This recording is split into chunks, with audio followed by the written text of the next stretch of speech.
Bom dia, graça e paz. 35º dia dos 40 dias de jejum e oração. E a gente está numa semana muito especial. A gente vai falar sobre o poder do Espírito Santo, o efeito, que ele causa, a transformação que ele causa na nossa vida. E a gente vai começar aqui hoje lendo um clássico, um dos textos preferidos da minha vida, um divisor de águas na minha vida, que é o texto de Atos 1:8.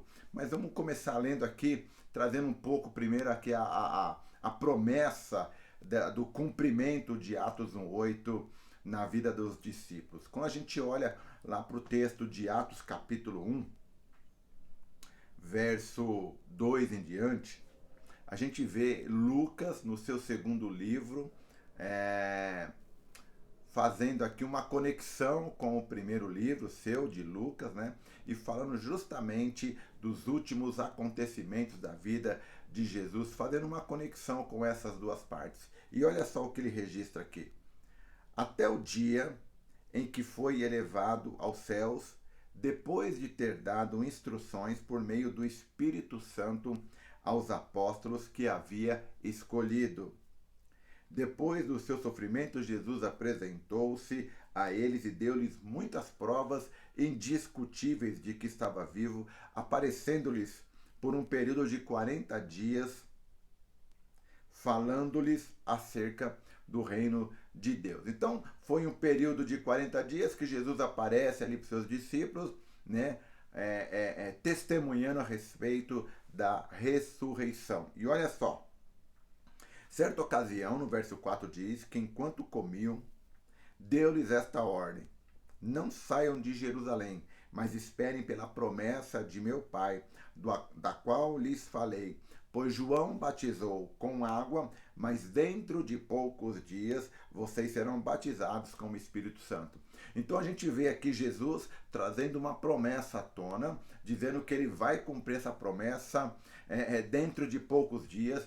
Essa promessa também foi feita por João Batista e foi feita pelos profetas do Antigo Testamento. Então a palavra de Deus está se cumprindo aqui nesse momento. E aí os discípulos não entenderam muito bem que promessa era essa, eles não estavam tendo entendimento do que estava para acontecer, porque eles ainda não estavam sob a direção do Espírito Santo. A gente vê que no texto eles fazem uma pergunta totalmente aleatória, que é aquela situação. E aí é que entra então aquilo que Jesus determina para a vida deles. Verso 6 fala que então os que estavam reunidos lhe perguntaram: Senhor, é neste tempo que vai restaurar o reino de Israel, ainda com uma visão errada do reino, ainda com a perspectiva diferente da de Jesus? O Espírito Santo viria justamente para alinhar de vez essa direção na vida deles.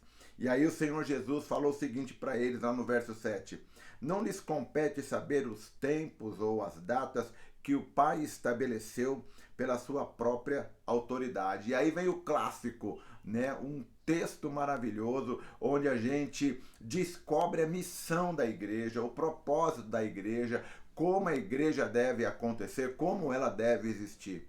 Mas, verso 8, receberão, ainda não tinham recebido, o verbo está no futuro, vocês receberão poder. Esse poder, segundo o texto aqui, ele está totalmente ligado à presença do Espírito Santo. Vocês receberão poder quando o Espírito Santo descer sobre vocês. Essa coisa de descer indica uma atitude de Deus, vem do alto para a nossa vida. O Espírito Santo, aquele mesmo Espírito que Jesus, quando estava avisando os seus discípulos, de que iria morrer e que era importante ele morrer para que o Espírito viesse, por esses dias ele iria então ser enviado, ele desceria, viria da parte do Pai, da parte de Jesus, sobre a vida dos discípulos. E esse Espírito, ele é o próprio poder de Deus, ele é a própria manifestação da presença de Deus. E ele fala que o Espírito desceria sobre todos eles. E aqui, como a gente vê lá no texto de Joel 2:28, né, o cumprimento daquela profecia agora iria se realizar. Nesse momento ainda não tinha acontecido, mas dentre uns 10 dias iria acontecer. E olha só, ele fala que esse poder iria transformar aqueles ex-pescadores, ex-cobradores de impostos, ex-prostitutas em testemunhas. Aleluia! Vocês serão minhas testemunhas. Não testemunha do governo romano, não testemunha do judaísmo, não testemunha um do outro, mas minhas testemunhas, testemunhas de Jesus, que iriam falar a respeito da vida de Jesus para as pessoas. E quando você olha para a palavra testemunha no original grego, essa palavra significa mártir.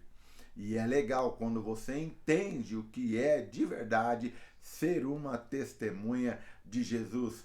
É estar, né, pronto para morrer pela pessoa de quem você está testemunhando. Esse é o papel, essa é uma característica forte da igreja, né? A igreja, e aqui a gente vai ver os 4 princípios da igreja que precisam estar embutidos aqui nesse testemunhar. A igreja precisa estar pronta para morrer. A igreja precisa amar as pessoas. A igreja precisa ministrar na vida das pessoas. E a igreja precisa expandir. Então, quando a gente vê o Atos 1:8 sendo dito, a promessa, tem muita coisa embutida aqui nesse texto que precisa ser observado com um pouco mais de cuidado. E ele fala ainda que os discípulos iriam testemunhar, né, de maneira simultânea, tanto em Jerusalém, no lugar onde eles residiam, como em toda a Judéia, Samaria e até os confins da terra. Não era uma coisa de vamos trabalhar primeiro Jerusalém, depois a gente vai adiante, não. A gente vai vendo ao longo da história, ao longo dos relatos, dos registros da história da igreja, que ao mesmo tempo em que começou em Jerusalém, continua em Jerusalém, mas parte para outros lugares. Num primeiro momento em Jerusalém, depois vai para Samaria, depois vai para a Judéia e chega até os confins através da obra missionária, através do plano de Deus, dos apóstolos que ele vai levantando ao longo da trajetória da igreja.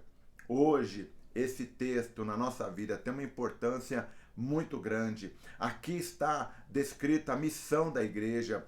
Esse texto ele confirma aquilo que Jesus falou em Mateus 28, do 18 ao 20, que é para a gente ir por todo mundo, pregar o evangelho, ensinar todas as coisas que nós temos aprendido com ele, batizando as pessoas, fazendo discípulos e ensinando as pessoas a repetir esse mesmo processo com outras pessoas, para que o mundo fosse alcançado, para que as pessoas pudessem ouvir a palavra do evangelho.